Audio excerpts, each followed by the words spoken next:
मागच्या 3 दिवसापासून आम्ही इथे बेमुदत साखळी उपोषण करतोय। आमच्या प्रमुख मागण्या कृषी विद्यापीठातील सर्व संवर्गातील अ, ब, क, ड, क या सर्व संवर्गातील पदभरती लवकरात लवकर करण्यात यावी। दुसरा म्हणजे शालेय शिक्षणामध्ये लवकरात लवकर कृषी विषय ॲड करण्यात यावा व त्याच्यामध्ये आमचे जे कृषी पदवीधर आहे यांना शिक्षण म्हणून नेमणूक द्यावी। आणि जे तिसरा महत्त्वाचा मुद्दा आहे आमचा, जे जलसंधारण विभागामध्ये जे आता शासन निर्णय 27 मे 2026चा जे आहे त्या आकृतीबंधामध्ये आम्हाला कृषी पदवीधरांना वगळण्यात आलेलं आहे।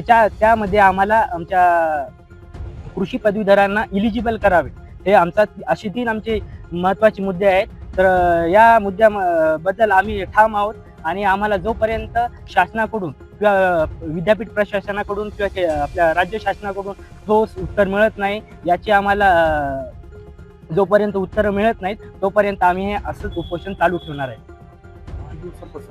मागच्या 3 दिवसापासून आम्ही हे उपोषण करत आहेत आणि आज पाऊस आलेला आहे, तुम्ही बघू शकता सगळं वातावरण, मुली आहेत तिकडे बसलेल्या, इथं मुलं आहेत सर्व। प्रशासनानं काही दखल घेतली नाही का? विद्यापीठ प्रशासनानं दखल घेतलेली आहे। विद्यापीठ प्रशासनानं शिष्टमंडळ पाठवलंय आमच्या विद्यार्थ्यांसोबत, पण अजून काही त्याचा ठोस म्हणजे हे आलेलं नाही आम्हाला उत्तर, म्हणजे समाधानकारक उत्तर आलेलं नाही। तर आमचं जोपर्यंत समाधानकारक उत्तर मिळत नाही आम्हाला, म्हणजे आमच्या ज्या लेखी उत्तर मिळत नाही शासनाकडून की आम्ही बा या एवढ्या दिवसामध्ये या तुमची विद्यापीठ पदभरती काढून देऊ किंवा काहीतरी आकृतीबंध तयार आहे क आणि ड चा, अजून काय म्हणतात, जोपर्यंत अशी डेडलाईन देत नाही काहीतरी आपलं कृषी मंत्री साहेब, तोपर्यंत आम्ही हे उपोषण चालू ठेवणार आहे। नमस्कार, माझे नाव आहे साक्षी सतीश शिंगडे। कृषी महाविद्यालय परभणी येथील मी विद्यार्थिनी असून आमच्या काही खालीलप्रमाणे मागण्या आहेत सरकारकडे। पहिली मागणी अशी आहे की कृषी विद्यापीठातील जे रिक्त पदे आहेत त्यांची पटकनात लवकरात लवकर हे राबवण्यात यावी पदभरती। आणि दुसरी गोष्ट म्हणजे अशी आहे की जे मृदा व जलसंधारण आहे याच्या ज्या जागा आहेत त्या कृषी महाविद्यालयातील विद्यार्थ्यांना सुद्धा त्या भरतीमध्ये समावेश करण्यात यावे। दुसरी गोष्ट म्हणजे शालेय शिक्षणात कृषी विषयाचा समावेश झाला पाहिजे, ही एक मागणी आहे। आणि हे लवकरात लवकर शासनाने याचे ह्या खालील घोषणा मान्य करावे, हीच आमची विनंती आहे। आणि जोपर्यंत आमच्या मागण्या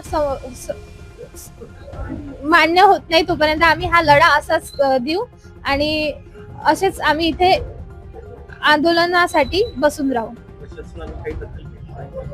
प्रशासनाने दखल घेतलेली आहे, खूप सारे ईमेल वगैरे ट्विटरला ट्विट झालेले आहेत, परंतु अजून त्यांचा कन्फर्म संदेश नाही आलेला आहे की बा ठीक आहे मागण्या मान्य होतील नाही होतील।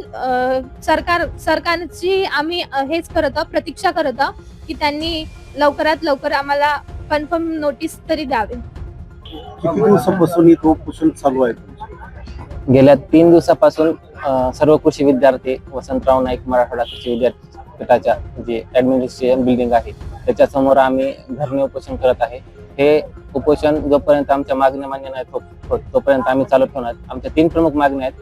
पहिली मागणी म्हणजे कृषी विद्यापीठातील सर्व संवर्गातील ज्या विद्यापीठ भरतीच्या पद आहेत अ, ब, क आणि ड या संवर्गातील सर्व पदे भरून विद्यापीठ प्रशासनाने हे विद्यार्थी जे अभ्यास करतात गेल्या काही वर्षांपासून त्यांना नोकरीमध्ये समाविष्ट करून घ्यावा अशी आमची मागणी आहे। विद्यापीठाची ऍड गेल्या 12 वर्षापासून आलेली नाही, इतक्या दिवस ते 12 वर्ष बाहेर बॅचेस पडतात, त्या मुलांना नोकरीसाठी मग दुसरीकडे कुठे संधी भेटणार आहे, हा पण एक महत्वाचा मुद्दा आहे।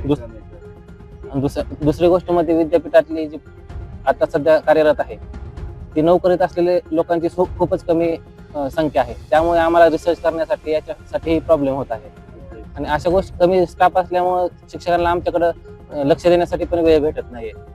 प्रशासनानं काही दखल घेतली नाही? प्रशासनाने दखल घेतली म्हणजे विद्यापीठ प्रशासनाने आम्हाला म्हणजे रिस्पॉन्स वगैरे दिला आहे, पण या ठिकाणी रिस्पॉन्स असून चालणार नाही, शासन स्तरावर पण याच्यासाठी हालचाली होणे गरजेचं आहे। मग हा दबाव असाच त्यांच्यावरती राहावा किंवा विद्यार्थ्यां जर समोर असतील तर ते फास्ट गतीनं काम करतील, जलद गतीनं काम करतील, असं यासाठी आम्ही बसलेलो आहे।